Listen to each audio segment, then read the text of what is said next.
I keep getting a common question from most of the people about how to identify the breathing difficulty.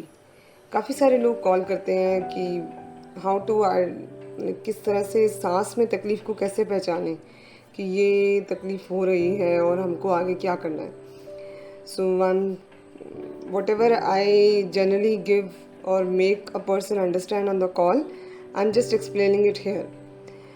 So for this to understand, so let's understand the breathing. How we breathe is कि कैसे हम सांस कैसे लेते हैं. हमारी जो lungs की मसल्स हैं is made up of voluntary muscles and involuntary muscles. So that means हम सांस अपने आप भी रोक सकते हैं, छोड़ सकते हैं. तो we have a capacity to do breathing on our own और increase और decrease the breathing. So तो इसलिए ये made up of voluntary and involuntary. और MND और ALS में क्या होता है that our voluntary muscles which are connected from motor neurons to brain is getting affected. It's getting died down slowly and slowly. So अगर वो lung पे impact करता है तो अगर हम जागे हुए हैं हम थोड़ा सा उसको बेटर डील कर सकते हैं कि अगर डिस्कम्फर्ट आ रहा है तो हम अपनी एफर्ट लगाएंगे, मतलब पेशेंट अपनी एफर्ट लगाएगा to get a right amount of air in the daytime. But जब वो सो रहे होते हैं तो हमारी जो वॉलेंट्री एफर्ट्स हैं, जो हम अपने आप खुद से जो कोशिश करते हैं, वो कोशिश नहीं रहती सांस लेने में. तो उस टाइम पे इम्पैक्ट बॉडी पे ज़्यादा होता है सोते टाइम कि ऑक्सीजनेशन कम होती है. क्योंकि इन सच केसेस अगर वहाँ तक स्टेज पहुँच गई है कि बॉडी में ऑर्गन में क्योंकि कम एयर गई लंग्स के अंदर, तो कम एयर एक्सचेंज हुई तो कम ऑक्सीजनेशन आएगी. तो नाउ टू अंडरस्टैंड कि whether what is the state the patient is in, let's understand. पहले तो मेक श्योर कि पल्स ऑक्सीमीटर की रीडिंग चेक करनी है for 4 to 5 times during the day. Means 4 to 5 times during the day. अगर कोई discomfort आ रहा है या वैसे फीड दिया कुछ किया तो उस टाइम पे एक पैटर्न बना लो, 3 से 4 बार पल्स ऑक्सीमीटर की रीडिंग चेक करनी है. अगर 97 से कम आ रही है तो you need to get alert. अब secondly the important point here, that's why I have made you understand how the breathing works, कि रात को जब वो सो रहे हैं तो उस टाइम जब वो बिल्कुल सो रहे हैं, मतलब जैसे सोने के 1 घंटे बाद या उठने से 1-2 घंटे पहले, just try to use pulse oximeter at that time.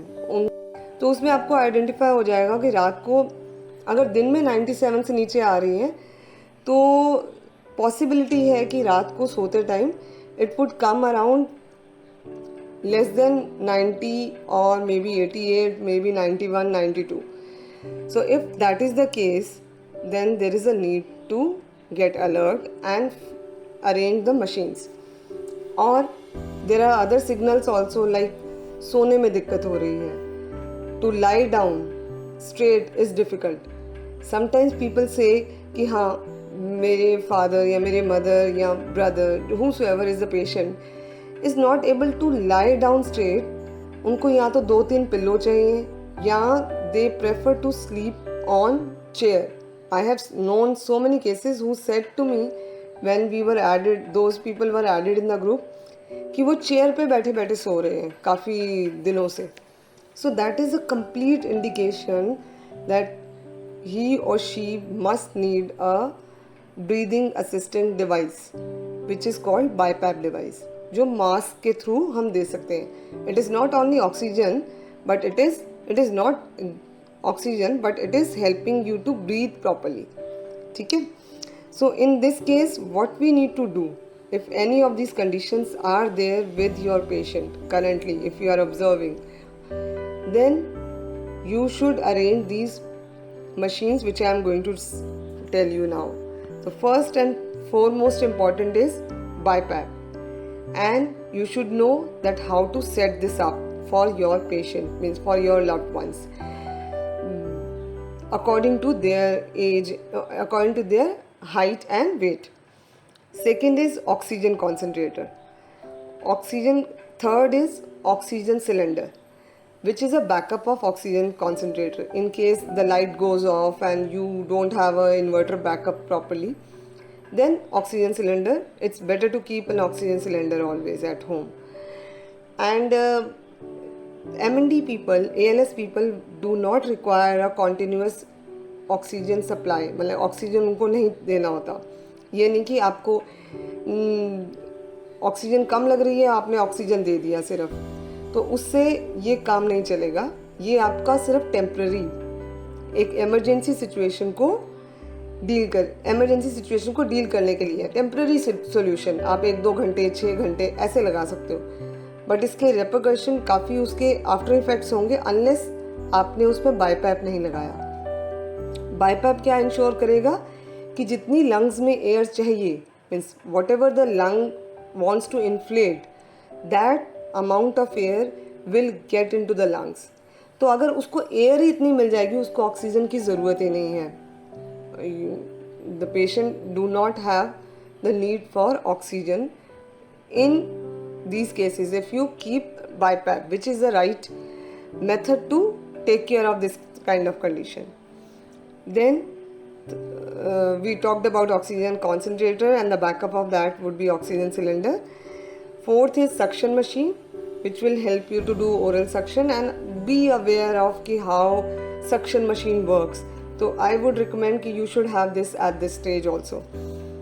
And then ambu bag in case to handle emergencies, and lastly the nebulizer machine. So these are the things you must have if you notice any of the symptoms which I talked above.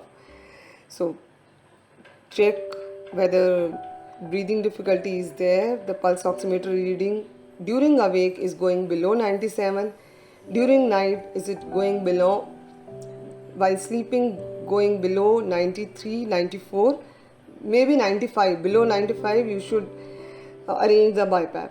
And if they are feeling difficulty lying down straight, and if they are sleeping on the chair, so these are the some indicators which would